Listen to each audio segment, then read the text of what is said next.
Alright YouTube, I'm going to show you some stuff we just got in for the 1990 Jayco 806 Deluxe Restore that we're doing.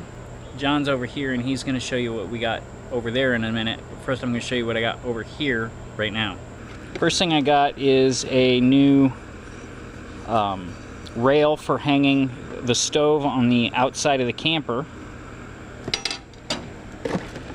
Then, instead of trying to find replacement lens covers, it was cheaper for me to go ahead and just buy all new LEDs.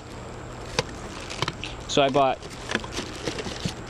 all new lights to go on the outside of the camper, make her legal and road ready. Then, another thing we got, guys, brand new tires. So, as you can see back here, the rims are pretty old and rusted, and the other tire actually doesn't match because the previous owner had to get the wrong size tire when they had a blowout. So we just got these new babies to put on her and make her street safe.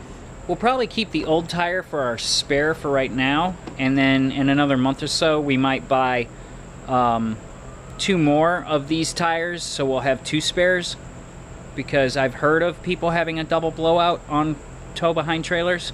I really don't want to deal with a double blowout, or a blowout and then a little while later the other one blows out. So we did take the tire mount off the back of the trailer, and I plan on filling that in with like Bondo, and we're not going to carry the travel trailer's spare on the outside.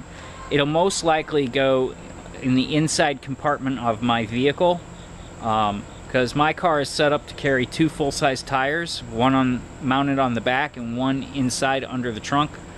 And I don't really keep anything under the trunk, and I'm pretty confident that we for sure could fit one whole travel trailer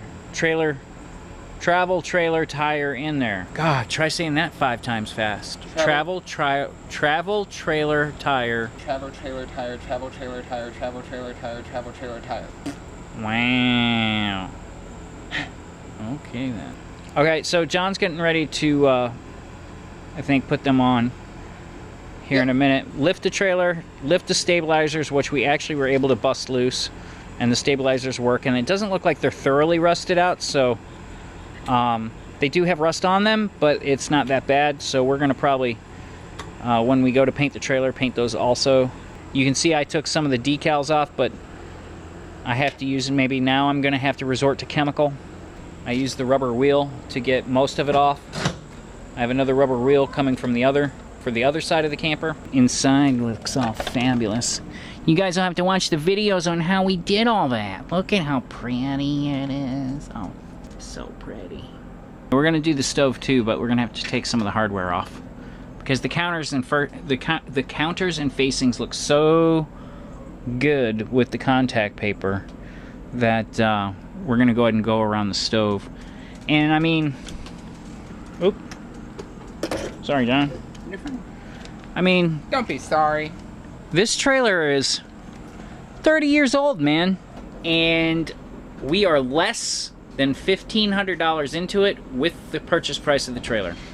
I'm gonna paint the outside in a David Bowie theme, which I think will be pretty cool. But I think John's anxious to get started on the tires.